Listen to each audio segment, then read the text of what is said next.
All right, we're ready to do a hair conditioner. So we've done a shampoo. Hair that is longer than 10 centimeters needs to have a hair shampoo and conditioner to look after the cuticle of the hair. This is colored hair, this is curly hair. You really need to use a prescriptive shampoo and conditioner here. So we've just got some conditioner.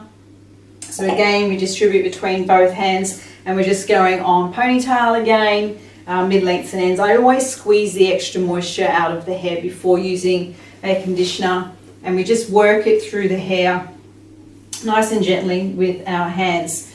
So again, doing these types of things isn't going to make your hair fall out, but if you have hair loss, obviously when you've got this nice softening conditioner through the hair, you're going to collect some hairs. So don't be afraid, but be gentle at the same time. So I just use my hands kind of like a comb to just really gently distribute the conditioner in amongst all of the hair strands. I don't recommend using combs or brushes on wet hair while you're in the shower. We'll use a wide tooth comb a bit later on.